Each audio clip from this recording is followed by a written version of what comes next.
സത്യം പറയാൻ ധൈര്യമില്ലാത്ത അവസ്ഥ ഉണ്ടായിട്ടില്ലേ? അനീതി കണ്ടിട്ടും നമ്മൾ നിശബ്ദരായി നിന്നിട്ടില്ലേ? നമ്മുടെ ഭയം നമ്മളുടെ ഈമാനിനെ തകർക്കുന്നുണ്ട് എന്നതാണ് സത്യം. ബിലാൽ ബിൻ റബാഹ് റളിയല്ലാഹു അൻഹുവിനെ കുറിച്ച് ആലോചിച്ചു നോക്കൂ. ചുട്ട് പഴുത്ത മരുഭൂമിയിൽ വെച്ച് കഠിനമായ പീഡനമാണ് അദ്ദേഹത്തിന് ഏറ്റത്. ശരീരം അങ്ങേയറ്റം തളർന്നിട്ടും ബിലാൽ റളിയല്ലാഹു അൻഹു വിളിച്ചു പറഞ്ഞു, അഹദ്, അള്ളാഹു ഏകനാണ് എന്ന്. പീഡനം അദ്ദേഹത്തിന്റെ ശരീരത്തിനെ മാത്രമാണ് വേദനിപ്പിച്ചത്, ഈമാനിനെ സ്പർശിച്ചിട്ടേ ഉണ്ടായിരുന്നില്ല.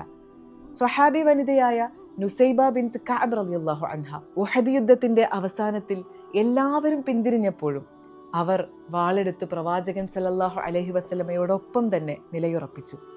ധീരത എന്നത് പേടിയില്ലാത്ത അവസ്ഥയല്ല, മറിച്ച് ഭയമുണ്ടായിട്ടും അള്ളാഹുവിൻ്റെ പ്രീതി മാത്രം മുന്നിൽ വെച്ച് ധൈര്യം സംഭരിച്ച് മുന്നോട്ടു പോകാനുള്ള മനസ്സാണ്. അള്ളാഹുവിന് വേണ്ടി നിലപാടെടുക്കുമ്പോൾ അവൻ നമ്മെ സംരക്ഷിക്കുക തന്നെ ചെയ്യും.